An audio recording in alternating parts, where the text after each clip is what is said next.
देख नव्या, तेरे लिए क्या लाया हूं मैं। क्या है जी? ऐसे नहीं, अपनी आंखें बंद करो। नव्या जैसी आंखें बंद करती है, महेश एक महकता सा गजरा उसके बालों में लगा देता है। अब खोलो आंखें। नव्या बालों में हाथ लगाकर देखती है और निराश हो जाती है। ये क्या, सिर्फ गजरा? मुझे लगा कोई हार, कोई जेवर लेकर आओगे। मेरे तो भाग्य ही खराब है। अरे ऐसे क्यों बोल रही हो? अच्छा नहीं लगा क्या?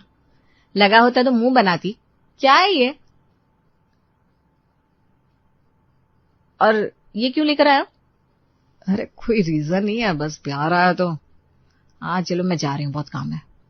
महेश को उम्मीद थी कि नव्या गजरा लेकर उछल कर खुशी दिखाएगी, लेकिन नव्या का तो मुंह ही बन जाता है। नव्या गजरा लेकर अपने घर के बाहर निकलती है, तभी सामने से पड़ोसन रमा आती दिखाई देती है। अरे नव्या जी, नमस्ते। वाह, क्या बात है, आज तो बहुत सुंदर लग रही हो। ये देखो कितना खूबसूरत गजरा लगाया है बालों में। अरे हाँ कुछ नहीं, बस ऐसे ही। ऐसे ही मतलब? वाह भाभी जी, आपकी तो बड़े नसीब है। देखिए ना, महेश जी कितना ध्यान रखते हैं आपका, रोज कुछ ना कुछ लाते रहते हैं। हाँ बहुत ध्यान रखते हैं। देखो ना क्या लाए, एक गजरा, जैसे कोई बहुत बड़ी चीज लाती हो। अरे नव्या जी, ये बहुत बड़ी बात है। तुम्हें पता नहीं है, मेरे तो भगवान है वो, शादी के बाद आज तक एक फूल भी नहीं लाए कभी, बस रोज काम से आते और सो जाते। सच? हाँ जी। काश मेरे नसीब में भी ऐसा कोई होता जो मेरे लिए गजरा ही ले आता। नव्या को रमा की बात सुनकर थोड़ा एहसास होता है। वो अपने बालों से गजरा निकालती है। अरे लो, तुम ही रख लो इसे, मेरे लिए तो ये कोई बड़ी चीज है नहीं, तुम्हें पसंद है ना, तुम रख लो। सच? नहीं नहीं, तुम्हें महेश जी ने ला कर दिया है, मैं कैसे। अरे बस यार, तुम रखो ना, वैसे भी मेरे पास बहुत कुछ है, ये गजरा तुम्हारे लिए ज्यादा खास है। रमा खुशी से गजरा लेती है और अपने बालों में लगाती है। थैंक यू नव्या, आज तुमने मेरा दिन बना दिया सच में।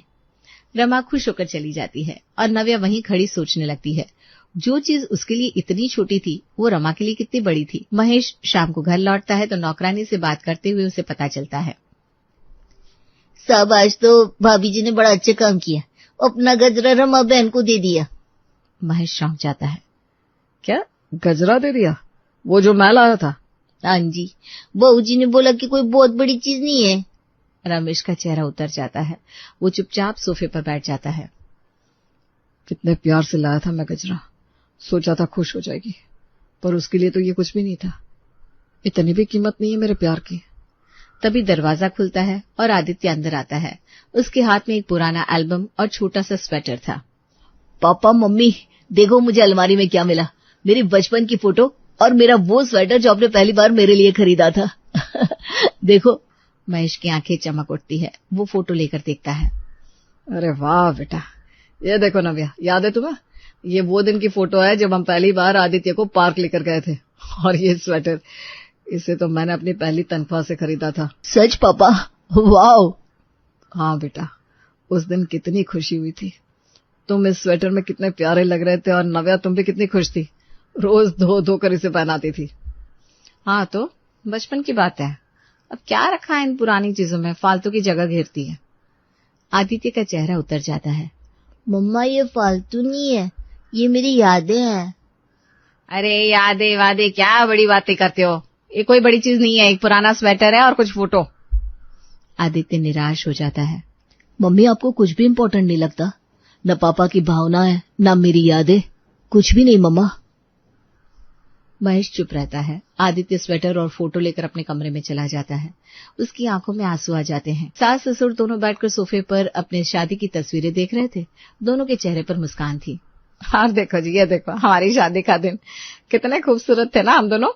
हाँ जी, आप तो बहुत सुंदर लग रही थी उस दिन लाल साड़ी में। अरे छोड़ो भी, अब बूढ़े हो गए फिर भी शर्मा रहे हो मुझे। नौकरानी पास खड़ी मुस्कुराती है। वाह अम्मा जी, कितनी प्यारी लग रही हो आप इस फोटो में, और बाबूजी कितने हैंडसम लग रहे हैं। अरे हम तो अभी भी हैंडसम है, हम थोड़ी ना बूढ़े हुए। तीनों हंसने लगते हैं। तभी महेश अंदर आता है। क्या बात है पापा, क्या देख रहे हो आप लोग? अरे बेटा, अपनी शादी की तस्वीरें देख रहे थे, देखो कितनी यादें ताजा हो गई। वाह, कितनी अच्छे लग रहे हो आप दोनों। महेश नव्या की तरफ मुड़ता है। नव्या, हमारी शादी का एल्बम कहाँ है, मुझे भी देखना है। पता नहीं कहाँ होगा, ढूंढो, पड़ा होगा अलमारी में कहीं। तुम्हें पता नहीं तुमने कहाँ रखा था? अरे मुझे कैसे याद रहेगा इतनी पुरानी चीजें? और क्या करना है उन्हें संभाल कर? कौन सा उसमें सोने चांदी के गहने थे जो रख रख के देखूं? सास चौंक जाती है। अरे बहू, ये क्या कह रही हो? शादी की तस्वीरें कितनी कीमती होती है। अम्मा जी, आप बिना बस पुरानी बातें, क्या रखा है इनमें? मुझे तो ये सब फालतू लगता है। महेश का चेहरा उतर जाता है। सास और ससुर एक दूसरे की तरफ देखते हैं। नौकरानी भी हैरान होती है। ठीक है, मैं खुद ढूंढ लूंगा। महेश उदास होकर अपने कमरे की तरफ चला जाता है। शाम को आदित्य घर में दौड़ता हुआ आता है। उसके हाथ में एक बड़ा सा केक का डिब्बा था। मम्मा, पापा, दादाजी, दादी जी, सबको बुलाओ, मेरा रिजल्ट आ गया। महेश जल्दी से बाहर आता है। क्या हुआ बेटा, कितने मार्क्स आए? पापा 80%, पूरे 80%। वाह बेटा, शाबाश, मैं तो बहुत खुश हूँ। सास ससुर भी बाहर आते हैं। अरे वाह, क्या बात है, बहुत अच्छे। दादी जी, मैं सबके लिए पेस्ट्री लाया हूँ, चलो सब मिलकर सेलिब्रेट करते हैं। तभी नव्या रसोई से बाहर आती है। मम्मा देखो, मेरे 80% आए हैं। मैं पेस्ट्री भी लेकर आया हूँ। हाँ तो 80% में क्या बड़ी बात होगी? पड़ोस में रहने वाले शर्मा जी के बेटे को देखो, 90% लाया है। वो भी तुम्हारे साथ ही तो पढ़ता था। आदित्य का चेहरा उतर जाता है। लेकिन मम्मा, मैंने भी तो मेहनत की है। अरे मेहनत सब करते हैं बेटा, तुम्हें और मेहनत करनी चाहिए थी। खैर जाने दो, मुझे बहुत सारे काम है। नव्या वापस रसोई में चली जाती है। आदित्य की आंखों में आंसू आ गए। महेश ने बेटे के कंधे पर हाथ रखा और कहा, बेटा तुमने बहुत अच्छा किया है, चलो हम सब मिलकर सेलिब्रेट करते हैं। हाँ बेटा, 80% बहुत बड़ी बात है, हमें तुम पर गर्व है। चलो मैं प्लेट्स लाती हूँ, केक काटो। नौकरानी भी खुशी से ताली बजाती है। बहुत बढ़िया बाबू, आप तो बहुत होशियार हो। महेश, सास, ससुर और नौकरानी सब मिलकर आदित्य की खुशी मनाते हैं। लेकिन आदित्य की नजर बार बार रसोई की तरफ जाती है जहां उसकी माँ है। रात को महेश और नव्या अपने कमरे में होते हैं। महेश बिस्तर पर बैठा होता है। नव्या, तुमने आज आदित्य के साथ जो किया वो ठीक नहीं था। मैंने क्या किया? सच्ची तो बोला, शर्मा जी का बेटा 90% लाया है। लेकिन नव्या, हमारा बेटा कितना खुश था, वो अपनी मेहनत से 80% लाया, तुम्हें भी खुश होना चाहिए। खुश? महेश जी, मैं जरा जरा सी बात को सेलिब्रेट करने में विश्वास नहीं रखती। 80% कोई बड़ी चीज नहीं है। अगर 95 या 100 लाता तो बात थी। ये जरा सी बात नहीं है नव्या, बेटे के लिए बहुत बड़ी बात थी, उसने कितनी मेहनत की थी। हाँ तो क्या हुआ? और मेहनत करनी चाहिए थी। मैं अपने बच्चे का औसत नहीं बनाना चाहती, उसे सबसे आगे रहना चाहिए। लेकिन नव्या, इस तरह तुम उसका हौसला तोड़ रही हो। छोटी छोटी खुशियों में ही तो जिंदगी है। छोटी खुशियां? महेश जी, आप ही ना, आपको और बच्चे को छोटी छोटी चीजों में ही खुशी मिल जाती है, मुझे नहीं मिलती। मुझे बड़ी चीजें चाहिए, बड़ी सफलता चाहिए। अगली सुबह महेश बैठक में चाय पी रहा था, तभी उसकी माँ वहां आती है और उसके पास बैठ जाती है। बेटा, कल रात से तुम्हारा चेहरा उतरा हुआ है, क्या बात है? कुछ नहीं माँ, बस नव्या की बातें सोच रहा था। मैं सब समझ रही हूँ बेटा, नव्या का व्यवहार दिन ब दिन बदलता ही जा रहा है। ना उसे तुम्हारी भावनाओं की कदर है, ना बच्चे की खुशी की। माँ, वो बस बड़ी बड़ी चीजों में विश्वास रखती है, छोटी खुशियों को वो फालतू समझती है। बेटा, ये सोच बिल्कुल गलत है। जिंदगी बड़ी चीजों के साथ साथ छोटी छोटी खुशियों को सेलिब्रेट करने का नाम है। एक गजरा, एक पुरानी तस्वीर, बच्चे की मेहनत, ये सब कितनी बड़ी बातें हैं। लेकिन माँ वो तो नहीं समझती।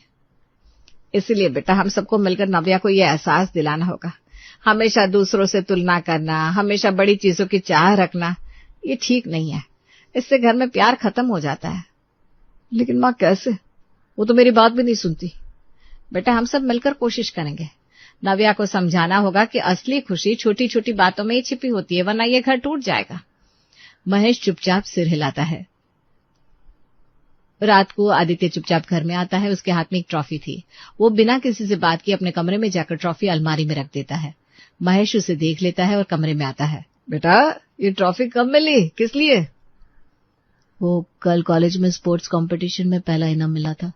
वाह बेटा, ये तो बहुत बड़ी बात है। तुमने बताया क्यों नहीं? हम सब सेलिब्रेट करते हैं। क्या फर्क पड़ता है पापा? मम्मा तो फिर भी यही कहेगी ना, शर्मा जी का बेटा 2 ट्रॉफी लाया। मेरी ट्रॉफी में कोई सोना चांदी तो है नहीं। महेश का दिल बैठ जाता है। वो आदित्य को गले लगा लेता है। अगले दिन रात के खाने पर सब लोग साथ में बैठे थे। महेश खाना खाते हुए रुक जाता है। नव्या, सब्जी में नमक ज्यादा हो गया है। अच्छा सॉरी, अगली बार ध्यान रखूंगी। वैसे आज दोपहर को रमा भाभी के घर खाना खाया था। आह क्या बात है, उनकी बनाई सब्जी कमाल की थी, बिल्कुल परफेक्ट। नव्या का चेहरा सख्त हो जाता है लेकिन वो कुछ नहीं कहती। और उनकी बनाई रोटियां, वाह, इतनी मुलायम, घी में तरबतर, एकदम स्वादिष्ट।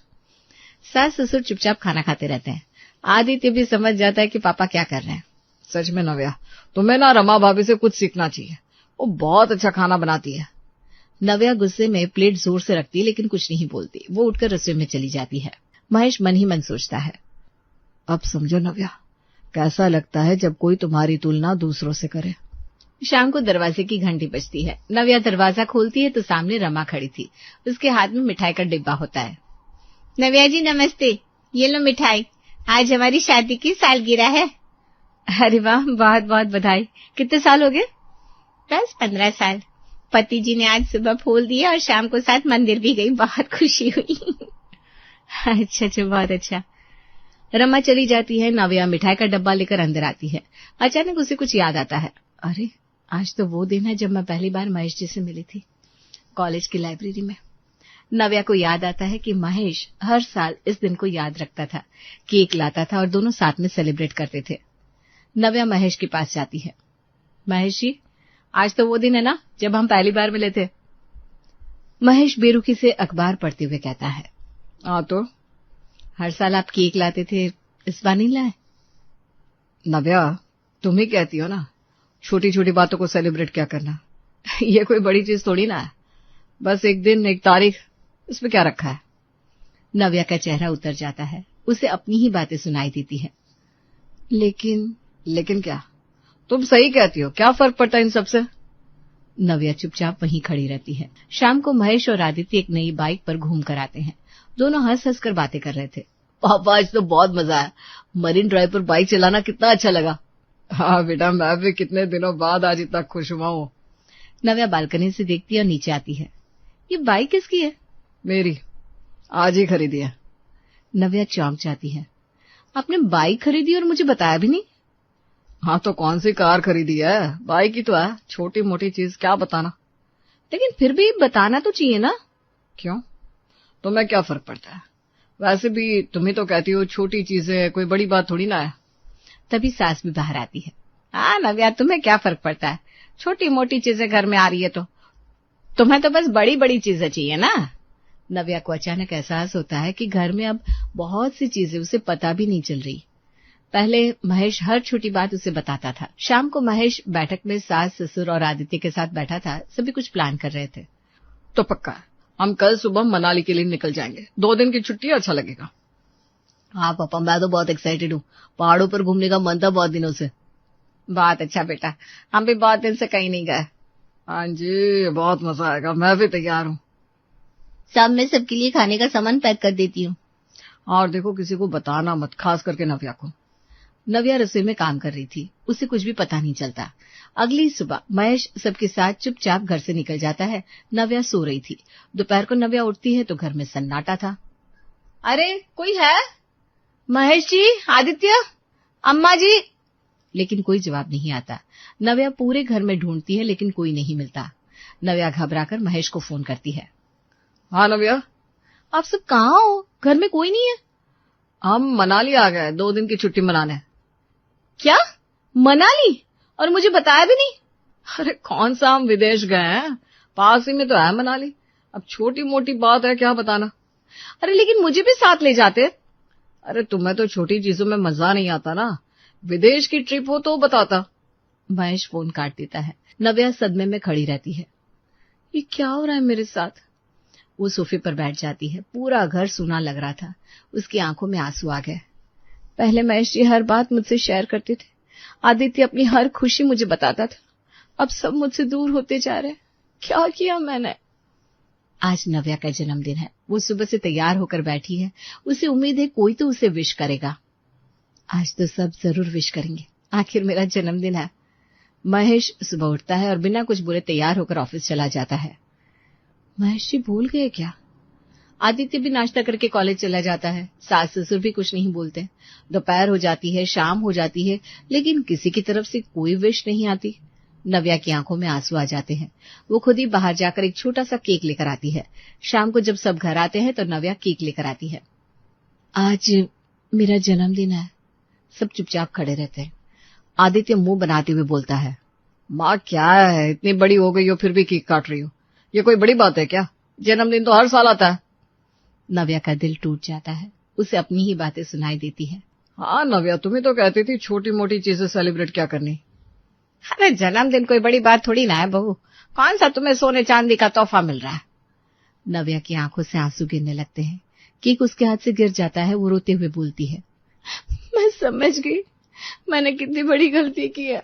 मैंने हर छोटी खुशी को, हर छोटे तोहफे को, हर छोटी उपलब्धि को फालतू समझा।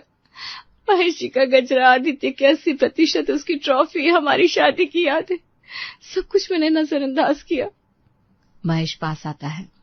नव्या, आज मुझे पता चल गया, जब अपने साथ होता है तब पता चलता है कि छोटी छोटी चीजें कितनी बड़ी होती है। मुझे माफ कर दो, मैं बहुत गलत थी। मुझे समझ में आ गया कि जिंदगी छोटी छोटी खुशियों में ही है। महेश नव्या को गले लगा लेता है। आदित्य भी पास आता है। सॉरी माँ, हम तो बस आपको एहसास दिलाना चाहते थे।